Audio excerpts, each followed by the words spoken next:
For the Republic by Wanderer 101, Chapter 3. For the Republic. They have us surrounded? Those poor bastards. Colonel Franklin William during the siege of Saigon. I am a ranger. To defend my nation, I have sworn. I am a ranger. Enemies of the Republic, consider yourself warned. The ranger's warning.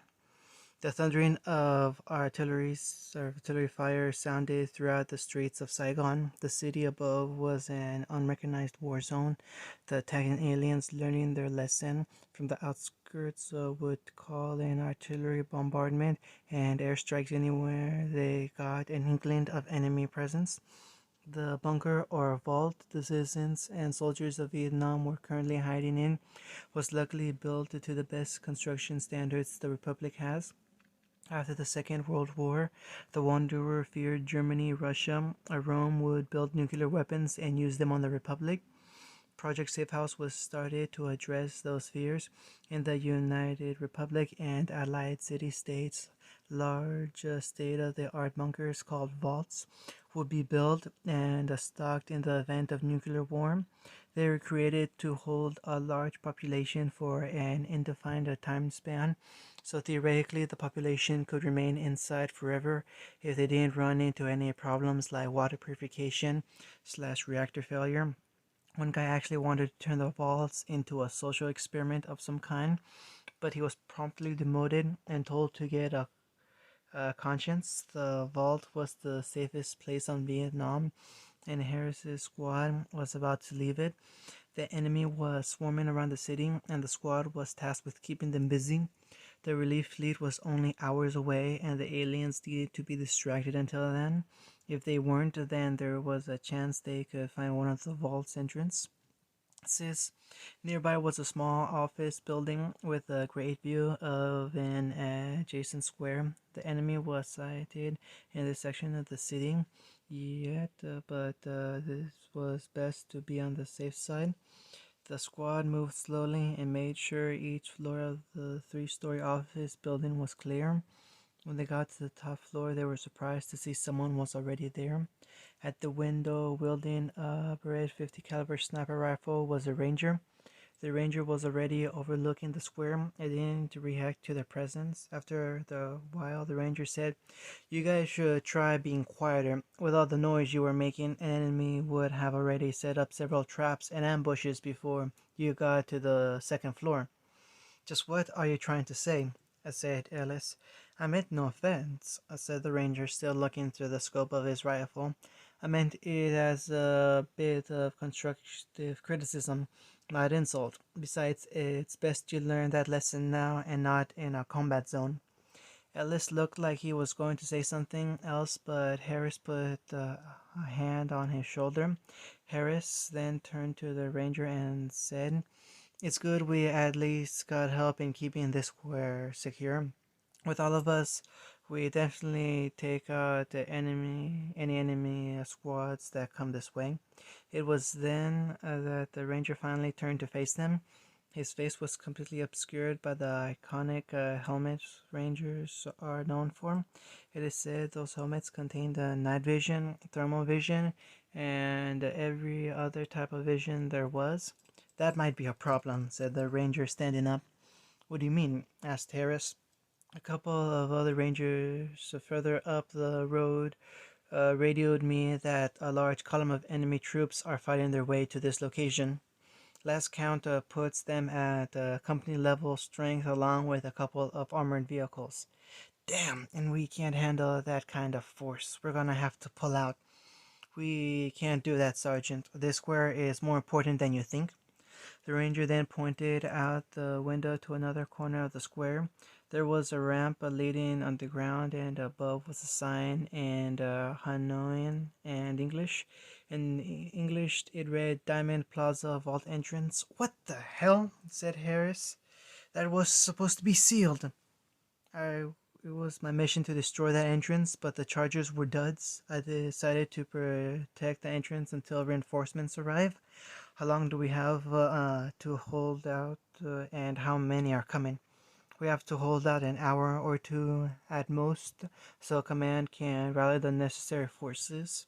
We'll be relieved by a full company and a couple of heavies. With their help, we can hold the area until the relief fleet gets here. The squad perked up at the mention of heavies. Harry's was then voiced at the squad was thinking, what the hells are heavies doing here on Vietnam? The Hanoians have been requesting that the Republic help shore up its defenses. Hanoi has poured everything it can into this colony. Vietnam is the seat of its power, and without it, they'll just be a tiny city-state relying on the Republic for everything. So the Pentagon sent a heavy squad to help with defense. And just what is the plan? We're going to have to spread the squad out, hit them from as many directions as possible. Should keep them confused and make them think they're fighting a much larger force. I have a small stock of ammo and weapons that should give us an edge. Hold out for 2 hours against a new. Hold out for 2 hours against a numerically superior armored supported alien force while waiting for reinforcements. Well, hell, sign us up. Damn these primitives. We should just bomb them from orbit, yelled Desolus as he got word of the latest setbacks. Using mass accelerators on a habitable garden world is against council law. Sir, said Captain Gaius Rurik, adding the sir at the end just in time, because an unfortunate ensign questioned the legitimacy of this invasion, and Celeste had him sent to the brig for insubordination and of improper respect towards a superior. In other militaries, an admiral is not in charge of army forces, and a general is not in charge of navy forces. In the hierarchy, however, this is normal.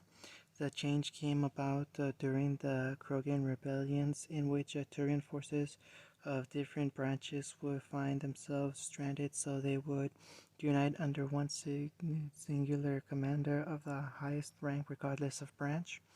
Some Solarians hypothesized this was due to the Turians' ancestors being pack hunters, so their descendants would always gravitate towards the strongest or most experienced to lead them.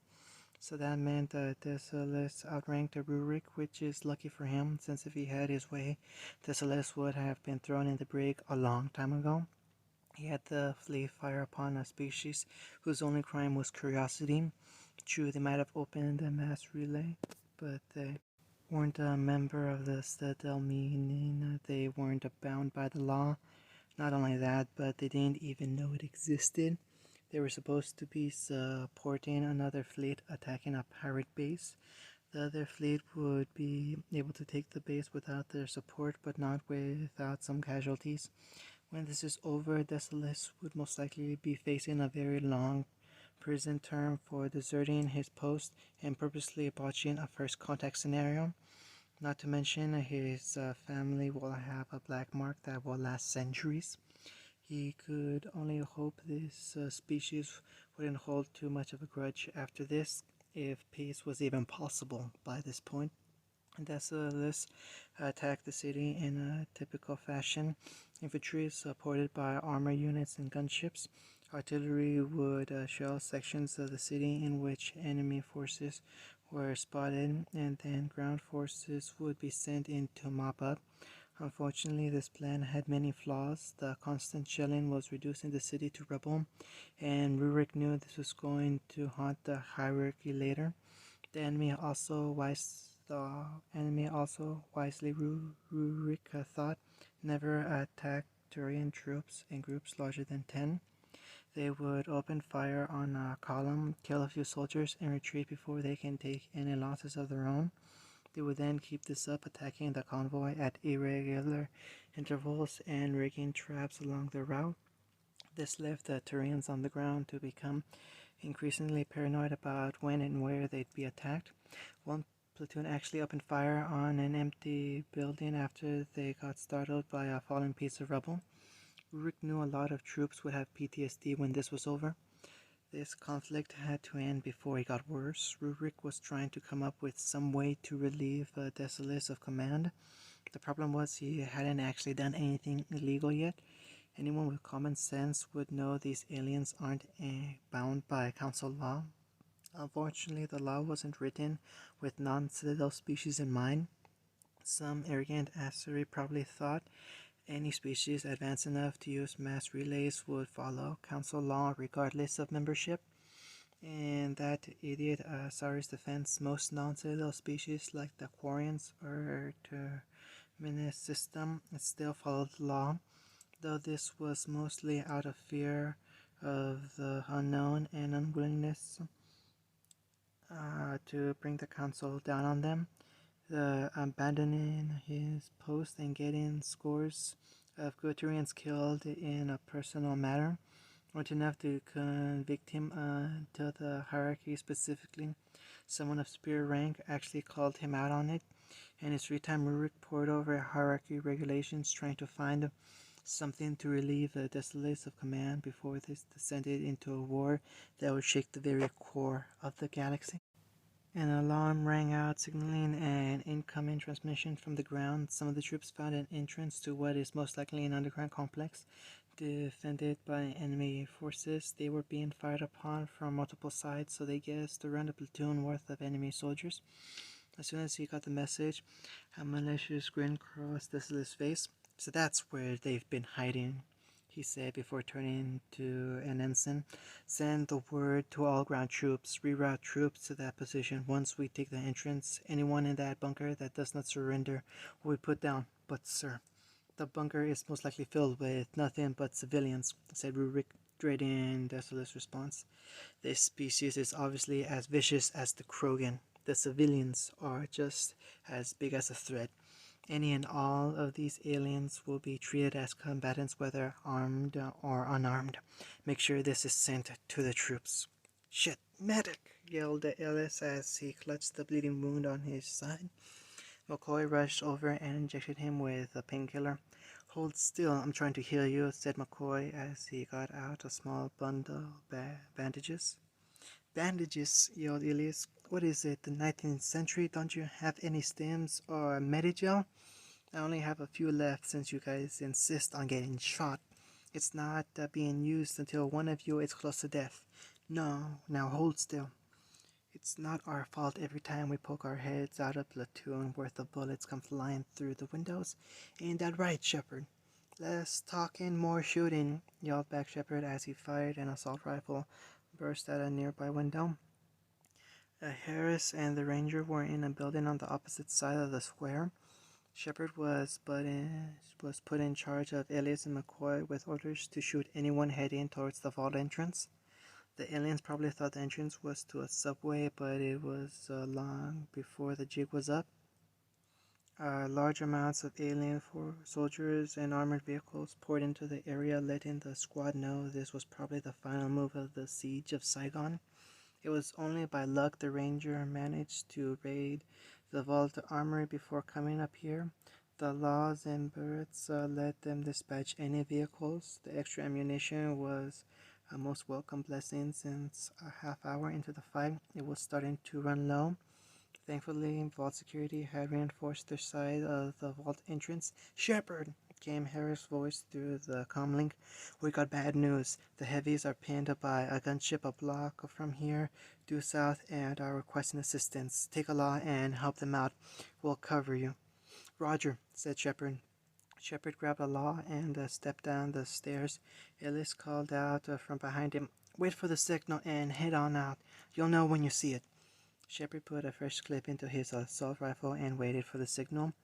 After a few moments, a huge explosion engulfed the square. That was probably the signal Ellis mentioned. So Shepard took off down an alley unseen by the aliens who were too disoriented by the explosion. Shepard hurried to his objective, and for a moment his mind wandered to just how did Ellis cause the explosion, since they didn't have anything with that kind of power. Up ahead, he saw a squad of aliens taking pot shots at someone from behind a small wall.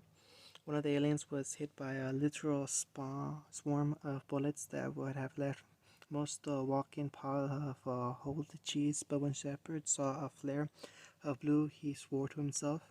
The defenders of Vietnam learned the hard way that quite a few of the aliens had these type of personal shields. They were nicknamed bullet shields by a lot of the troops due to them protecting their users from bullets or shrapnel, but not energy-based weaponry like the few laser weapons they were lucky to have.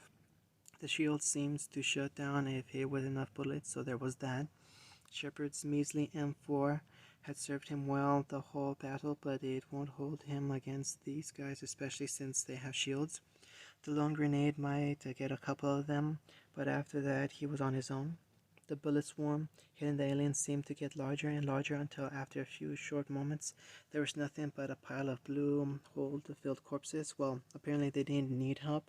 Shepard peeked around the corner but quickly retreated when a bullet impacted on the wall a couple of feet away.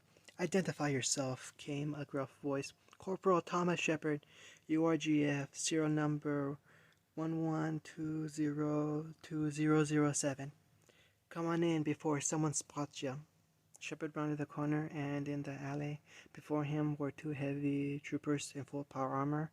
Shepard wasn't by definition short. He stood at a reasonable 5'7", but the man in power armor was a whole head taller than him.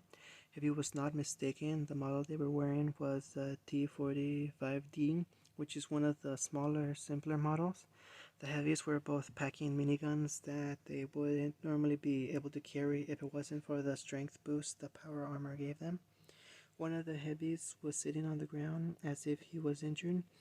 The standing heavy unclasped his helmet, which hissed as the air escaped the pressurized environment. The man's face was heavily scarred, telling stories of past battles. "Captain Black of the Heavy Corps, nice that you got here, Corporal. We ran into a problem. One of those alien fuckers managed to get a lucky rocket launcher hit and wounded Lieutenant Isles over there," he said, pointing in the direction of the wounded soldier. "He'll live, but his leg is busted. You're gonna have to wear his armor." "What? I don't know how to wear power armor, and I heard the training is long and tedious." "I'll let you in on a secret, kid. It's kind of an exaggeration. The training is mostly teaching us to handle the newfound strength and the armor's limits. The suits pretty much run themselves."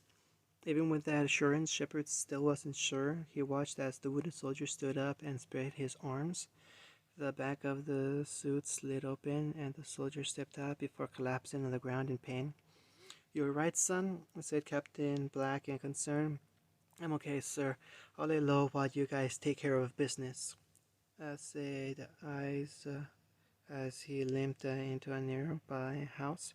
"Oh yeah, and don't scratch my armor." Sergeant Harris and the Rangers had to retreat back to Ellis and McCoy's position once their ammunition ran dry. Unfortunately, their ammo situation wasn't much better, leaving each man only a few clips each. The aliens, having guessed their low ammo situation, pressed their attacks. The cracks of gunfire in the square were interrupted by loud clanking noises echoed over the sounds of battle. From out of the smoke, like two gods of war, were two soldiers in power armor. The power-armored soldiers gazed at the alien invaders before them until one pointed at them and then drew its finger across its neck in a slashing motion. The afternoon sun glinting off the shining surface and minigun's barrels already rotating in preparation for the slaughter. The picturesque moment was interrupted, however, by Ellis yelling out, "Oh my God, will you guys stop showing off and help us already?" And with that, the carnage began. The aliens were shocked at their appearances in armor, but to their credit recovered fairly quickly. Shepard was getting shot at from so many directions it was likely someone painted a target on his chest, and there was $1 million reward for the one who could hit it the most. The armor's auto-targeting system informed him of a couple of aliens cowering behind a planter, taking pot shots at him. Shepard then pointed at them and watched as the planter was turned into a piece of whole-filled rubble. Shepard looked over to Captain Black and saw he wasn't even letting his finger off the trigger. Black was sweeping his miniguns across the square, putting so much fire on the aliens, the barrels were beginning to turn red from overheating. One of the aliens fired a rocket launcher at Black, and watched in horror as Black just raised up his arm and let it explode harmlessly on him. I didn't know the armor could do that, said the shepherd through the comlink. It's best not to try. It stings like hell, and the Angies don't like it, replied Black. Say it drops the gauntlet's lifespan by 30%. The aliens, seeing their attacks were useless against the armored soldiers, began to retreat, and APC was provided cover fire for them. With a nod, Shepard and Black walked over to the burned out husk of a car, and using their armor strength, picked it right up. They then tossed the car at the APC, crippling it. The alien crew then climbed out of the burning wreck and ran off without a backwards glance. Run, you cowards, run, came Ellie's voice as the last aliens retreated from the square. Damn fine work there, kid. Damn fine, said the ranger over the comlink. You ever think of joining the Rangers? No, thanks. Rangers' life isn't for me. My son, on the other hand, has already made up his mind to join the Rangers, though. Could you maybe watch out for him, Ranger? Ranger Anderson, don't worry. I'll look out for him. The conversation between Ranger Anderson and Shepard was interrupted by a message from command. Attention all troops, this is Colonel Williams. Give yourself a pat on the back. The relief fleet has arrived. I repeat, the relief fleet has arrived. Let's hope they brought beer. Civilipedium, power armor developed by the United Republic in the early 1990s. The power armor is one of the most powerful weapons at the Republic's disposal. A single power armored soldier has the combat capabilities of an entire company. Their strength is increased, allowing them to carry weapons, usually restricted to vehicles, and can take large amounts of damage. This is offset, however, by the armor's expensive cost in manufacture. It takes an engineering team an entire 6 months to build a single suit of T-45D power armor, and the more complicated models take even longer to construct. There are currently 3 models of power armor: T-45D, T-51B, and the T-60. The newer models are rumored to be in the development for XCOM. After the Vietnam War, the other human powers have implored that the Republic release T-45D for at least for UN use. It is unknown if the talks are going to go anywhere. End of chapter 3.